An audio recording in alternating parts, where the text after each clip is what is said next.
Welcome to Just a Minute. Yes.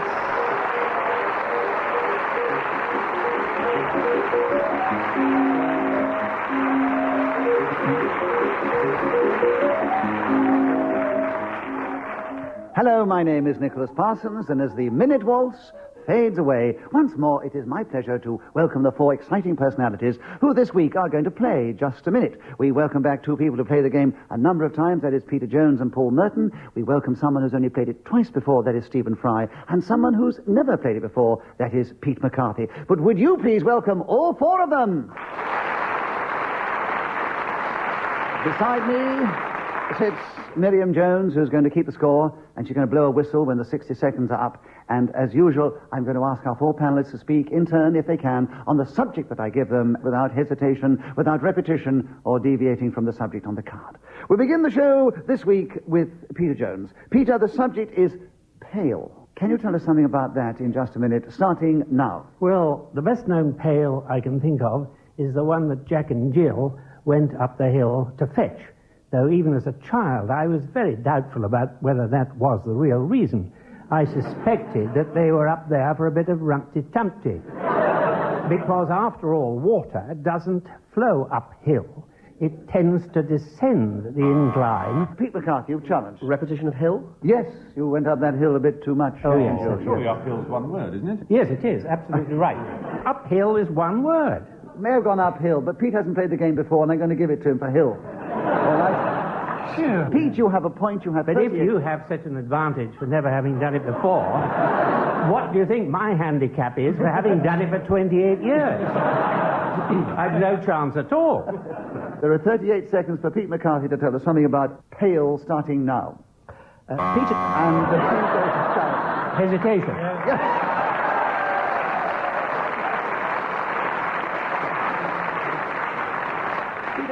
It was a deep breath. I mean, I can't possibly speak and breathe at the same time. I think you should take your breath before I say now, Peter. It was 2 seconds before you said anything. So, yeah. Peter, you have 36 seconds to take over the subject. Pail, starting now. I've rather lost the thread of these two characters and what they were doing, but they were seeking H2O, I suppose. Or that's what we were told as children. But it was my... Stephen Fry, you've challenged. Mercy dash there. Right. Humanitarian mission. Yes. So, Stephen, you have 25 seconds, and the subject is still Pail, and you begin now. Alas, what can ail thee, knight-at-arms, alone and palely loitering? So wrote the poet John Keats many years ago. Pale is a word that means ashen. Pallid is almost a synonym, of course, but thankfully not a repetition. I sometimes feel immensely pale when I consider the prospect of having to speak for a minute without...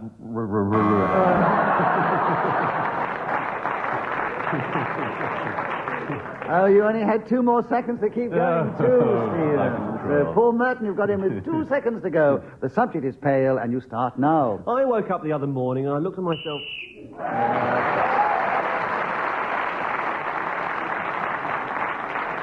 That whistle tells us that 60 seconds are up, and whoever is speaking at that moment gains an extra point. On this occasion, it was Paul Merton, and at the end of the round, Paul has 2 points, and all the rest have 1. Paul, will you start the next round? The subject, Dmitri Shostakovich. I don't know why they're laughing. He's probably one of your favourite composers. You have 60 seconds as usual. Hint, Paul, you now know he's a composer.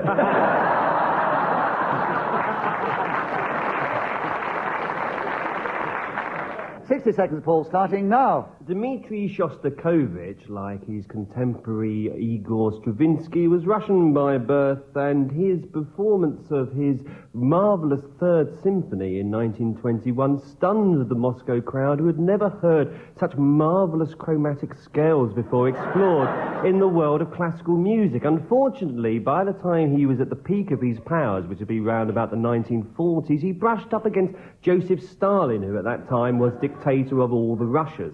And this man said to Shostakovich, I want you to write music... Stephen, why have you... Well, he's the third music, in fact. I let the second one go because I was so aghast.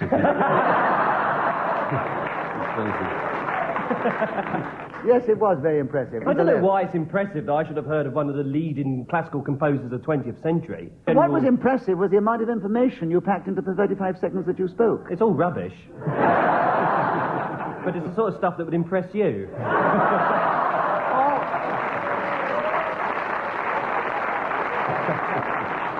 The audience have a general view that I'm fairly thick, but they are agreed that you're thicker than I am. Stephen, you had a correct challenge of point. 25 seconds. Dmitri Shostakovich starting now. I think it was Sir Thomas Beecham, the well-known conductor. Paul. Deviation, it wasn't.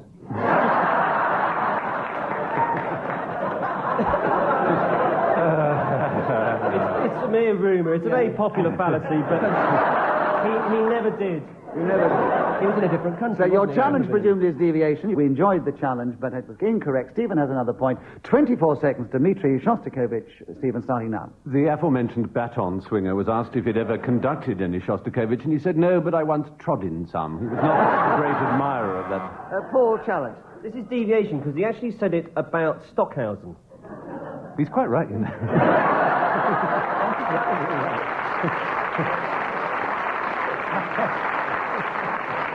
It's amazing what they teach in metalwork, isn't it? That's it. Don't be fooled by the show business veneer.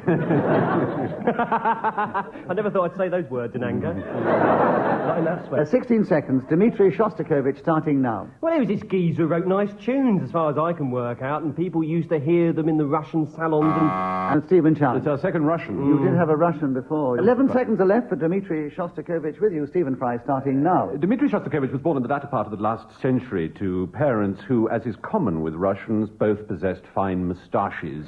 He had a loving upbringing and went to the conservatoire in the capital city.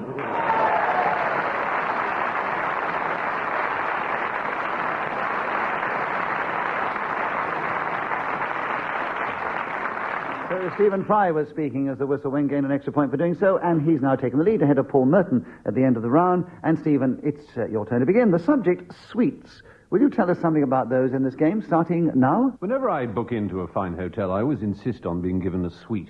This is because I have an enormously sweet tooth. Ah, that's very amusing. No, as a matter of fact, it isn't the least bit amusing. However, sweet is one of those English homonyms. Sweets can mean sweet meats, as in confectionery, Mars, Galaxy, those kind of things. Well, I shouldn't mention brand names, I just have. I don't care, so there, yah-boo. And, of course, it can also mean a collection of rooms in some kind of guest house. Pete McCarthy. repetition of mean. Yes, it can mean a lot of different things. And he was being mean, so he repeated it as well. Yes. But you have a correct challenge, Pete McCarthy, and you have the subject. 36 seconds left, starting now. Sweets, or desserts as they're called in some circles, have never really... Stephen Fry. Not the kind of circles that Radio 4 listeners are used to. It's incredibly non-new. I don't think we want to encourage you. The word is pudding, man. Brace up.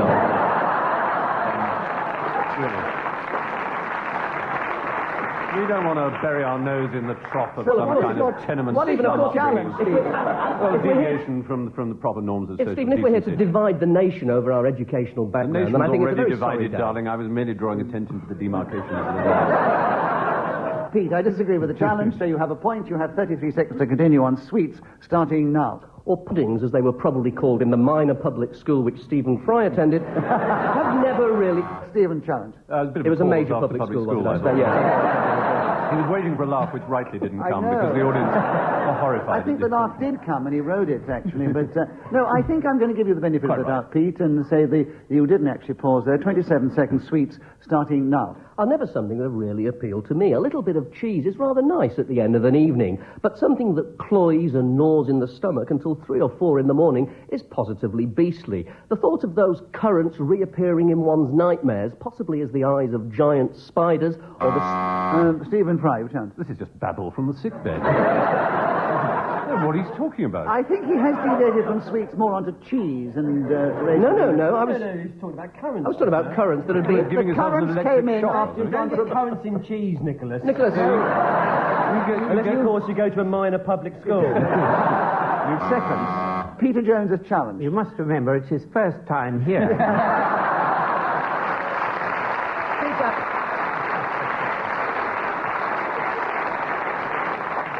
He's had I'm sorry. generosity from the chairman. He's proved he's good at the game. He deviated before he got onto his currants. So Stephen had a correct challenge. There are 10 seconds for you, Stephen, on sweets, starting now. One of the eternal mysteries of the world is what flavouring goes into the Old English spangle. I don't know what it is that contained in that. Pete A challenge. repetition of what? Well, I mean, darling, you can play it this way if you like. But know. Well, as it was a correct challenge, we have to give it to you, Pete. 3 seconds on sweets, starting now. Custard. And Pete, Paul, Hesitation. no. Well, everybody else seemed to be having a go, so I'll enjoy it. 2.5 seconds on sweets, Pete, starting now. White sauce seasoned with brandy can often... Stephen Fries. I thought I'd give him another point. It's his first time. He's going to collect a massive score. I thought I'd make it Half a record second, breaking. Pete, on sweets, starting now. Sugar frequently.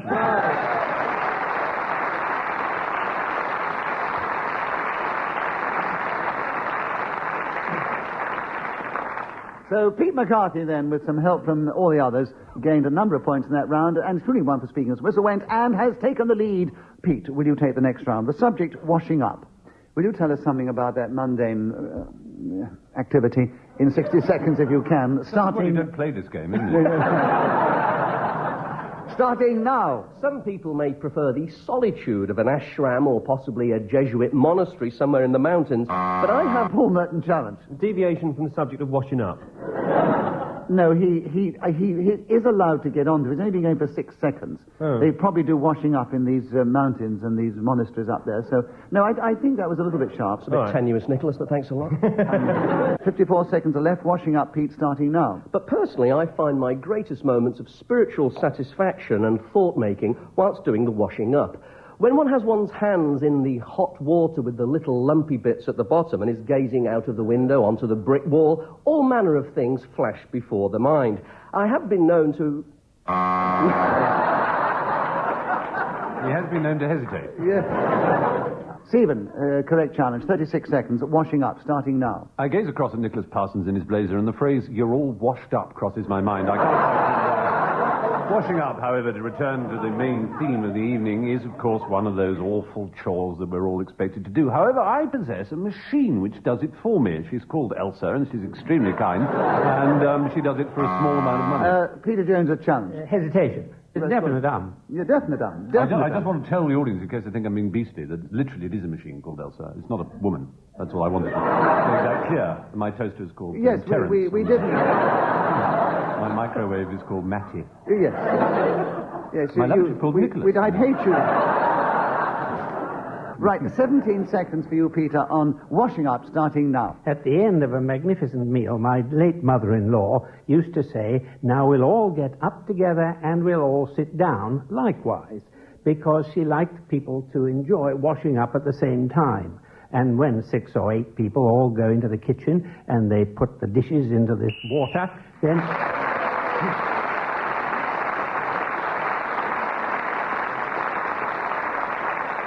Peter Jones, then speaking as the whistle went, gained that extra point. Peter, your turn to begin. The subject is sawing a girl in half. There are 60 seconds to tell us something about that subject, starting now. I hate waste. But anyway, this can't be politically correct, can it, really, anymore? Surely conjurers are not sawing girls in half anymore as part of their entertainment. I think I've never seen it, but there must be some who are sawing men in half. But, Stephen. Well, Yes, definite. 42 seconds, Stephen, for you to tell us something about sawing a girl in half, starting now. I agree with Peter. It's a messy business and one surely not to be desiderated in the modern world. However, there is a conjuring trick called sawing a girl in half, which doesn't actually involve sawing a girl in half. You'll be very pleased to know. It revolves around the idea of pretending to saw a girl in half, which is, of course, a fish of a very different liver. However, the main procedure involves, I believe, the knees being folded up into some clever, cunning fashion, and toes and feet pointing out the end of the box or cabinet which is used for the purpose. And the audience is fooled into believing that a girl truly has been sawn, or sawed, because both words are permissible, in half, into a moiety, as Shakespeare might well have said. The trick goes back, in fact, to the 18th century, pre-Houdini, pre-many...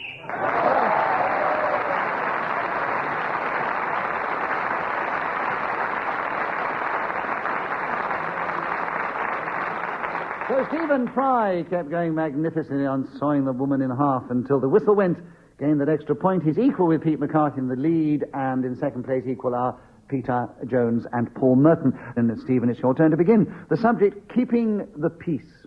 Will you tell us something about that subject in this game, starting now? Well, I'll try and tell you something about the subject. I don't think there's much I know that you don't know yourself, really. But, however, I repeat... Oh, Stephen, you challenged yourself. Repetition is no. I repeated no. Yeah, I know. Yeah. So that's a correct challenge. Oh, good. Well done. Do I get a point? Get a point for that? It's a new way of playing the game, yes. It's an outrage. All I can do is to say yes, a point for that.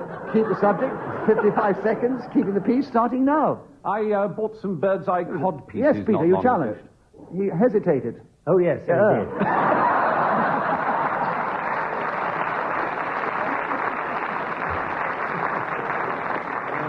God, you were quick on the buzzer there, Peter, I must say, yes.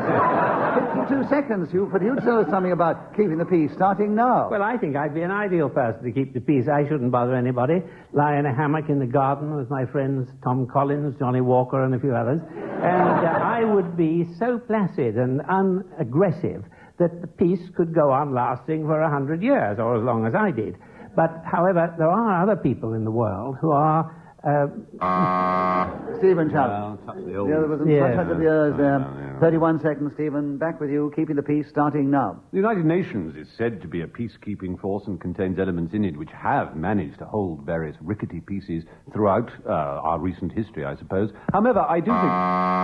Stephen. I did pause again in the middle of that bit. I was saying... No, actually, you didn't pause. Oh, my so that's incorrect an challenge. incorrect challenge. Oh, it was a risk.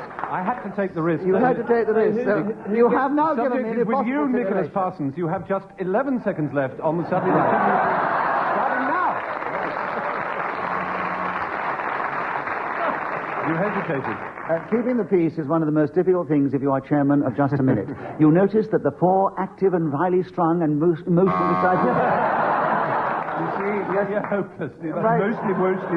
So you've got the subject back again, Stephen, and 17 seconds on keeping the peace, starting now. There are other organs of state and enterprise whose endeavour to keep the peace has failed over the history of the world. The League of Nations. Paul Merton challenge. Repetition of history. Yes, you had a bit more of history before, yes. Well, listen, Paul. 10 seconds, Paul, for you to tell us something about keeping the peace, starting now. I had this chess set at home that I was very pleased with, and I was quite proud of it because I'd carved it myself. Pete McCarthy challenge. Deviation, surely. Why? He's obviously going to talk about the peace that he kept. Well, he's only got 9 or 10 seconds. He hasn't got round to it yet. I didn't think he was displaying a great deal of urgency, was all. Well, it wasn't a great deal of urgency, but I think he was just coming on to the piece that he'd carved. Paul, you have 3 seconds, keeping the peace, starting now. Nothing I like better to do than go round to next door. He said, nothing like I better to do. I heard it. I'm sat next to him. I heard it. His first eye... Lack of urgency. I've just given you urgency. I didn't mean that. Paul, despite his accent, is from the north, and his first I was spelled A-Y-E. He said, I.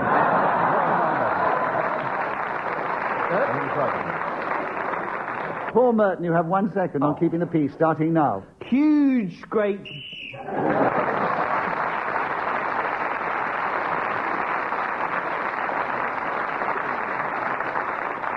Stephen Fry still in the lead. Pete McCarthy follows, then Paul Merton and Peter Jones in that order. And Pete, it's your turn to begin. The subject, Rhodes. Will you tell us something about that in this game, starting now? The empire builder Cecil Rhodes once said, "Remember that you are an Englishman and consequently have won the first prize in the lottery of life." Unfortunately, he said it to a zebra because he'd had a few drinks at the time. But despite this... Stephen Fry challenge. No, it's simply not possible because a zebra couldn't have transmitted this famous remark. But there might have been witnesses to it. Yeah, there might have been a couple of monkeys or something. He actually said it at a lecture in Oxford when setting up the Rhodes Scholarship Prize. It doesn't matter. All right. Let's throw truth out the window, shall we, Nicholas? Spoken like an Oxford don. Well, he might have had a whole audience there. They might have got him drunk and then taken him out there, see what he'd say to the zebra. Anything. Meanwhile, on planet Earth...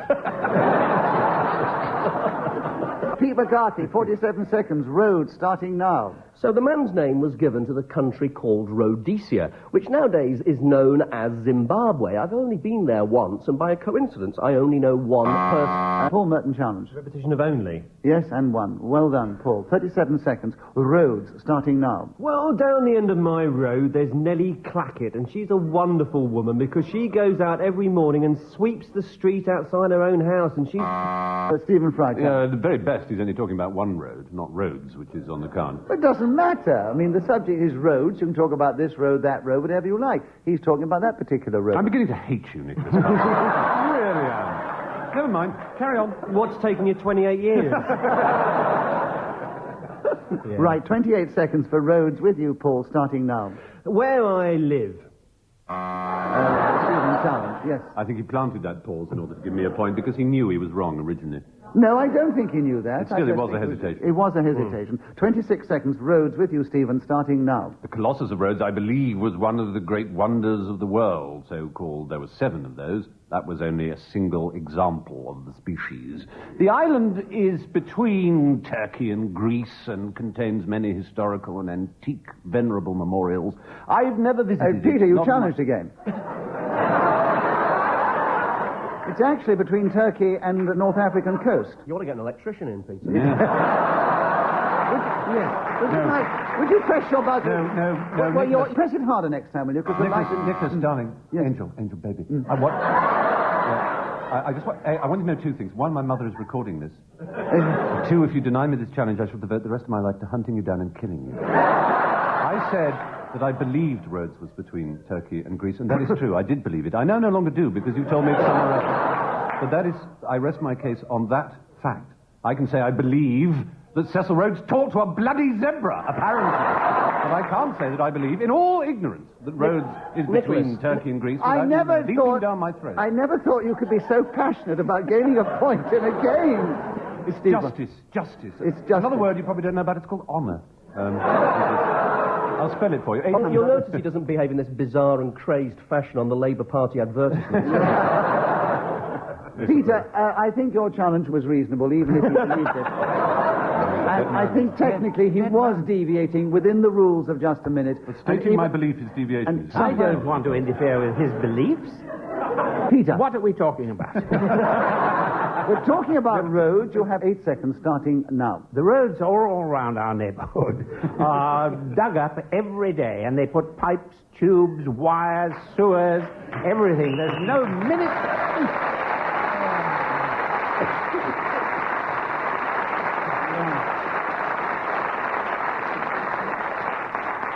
Well, Peter Jones is speaking as a whistle, won't gain an extra point for doing so.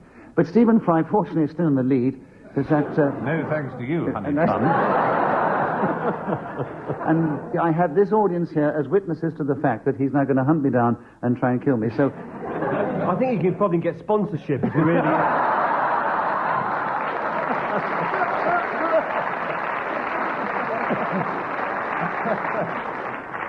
Right, Peter Jones, your turn to begin. The subject, good value.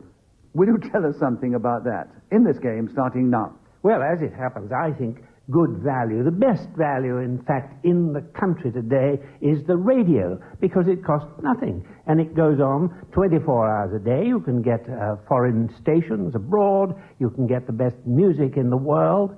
And you don't have to do anything except buy or acquire a wireless set, which I did after I'd been working on this program for about 12 years. I saved up and I bought my own little set, which is British, Roberts, never even heard of Japan, and it's ideal. And I get hours of pleasure from it, much more than I would television. I'd be prepared to pay a larger license fee for its use than I do for the TV. But then it's a matter of taste, I suppose. And all these people tonight, of course, are very happy to be missing what the airwaves are pumping out visually. And I'm very pleased for them because they seem so jolly, don't they? All these characters who are sitting here. I don't know what time it is, but the news will be on fairly soon.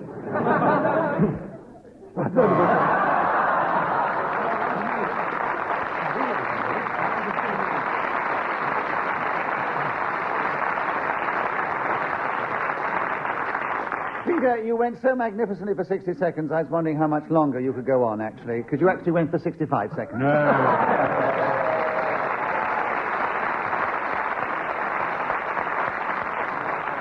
So you not only get a point for speaking when the whistle should have gone, but also you get a point for not being interrupted. You have 2 more points at the end of that round. You see, I do look after you, Peter. What is the result?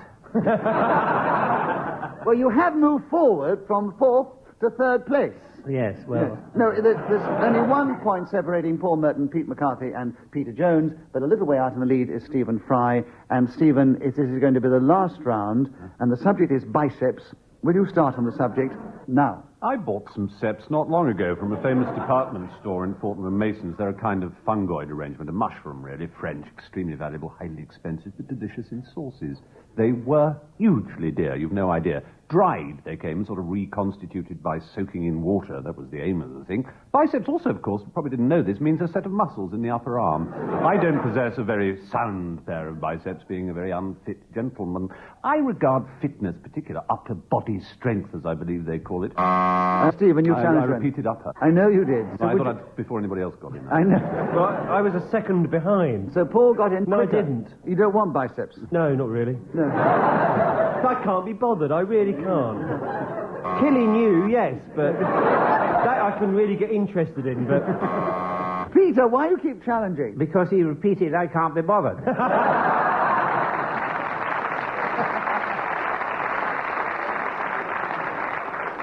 30 seconds left for biceps, Stephen, starting now. I think there's something to do with lifting and strength, vigor, high sinew power, that kind of nonsense. I don't believe it's a sign of respecting the body to look after things like your biceps. My own corporeal essence is best respected by being sat in a large armchair and given cigarettes and coffee, not by pounding away in some gymnasium. So my own biceps are Peter, a pretty sorry you state. challenged again. Your My biceps own. can't be done. Yes, he was deviating from the subject. Was he? I think what Peter meant was a repetition of my own, because it wasn't a deviation, but it was a repetition It of was my own. deviation. You got No, onto your darling. own whatever you were. My body, dear, Your- which is your where own my body, biceps yeah. live. You used the word... When you keep yours in a other pot parts. somewhere in a fridge.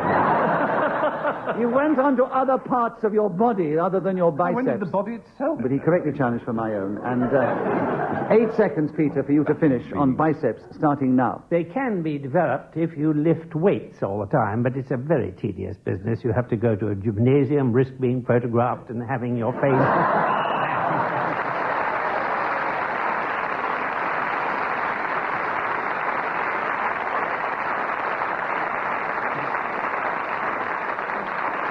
Well, as I said, this will be the last round. We have no more time to play, just a minute. Let me give you the final score. They're all very close. Paul Merton, for once, finished in 4th place, just behind Pete McCarthy. In 2nd place, coming with a canter at the end, was Peter Jones, but he didn't quite catch Stephen Fry, who was out in the lead, and so he is the winner this week.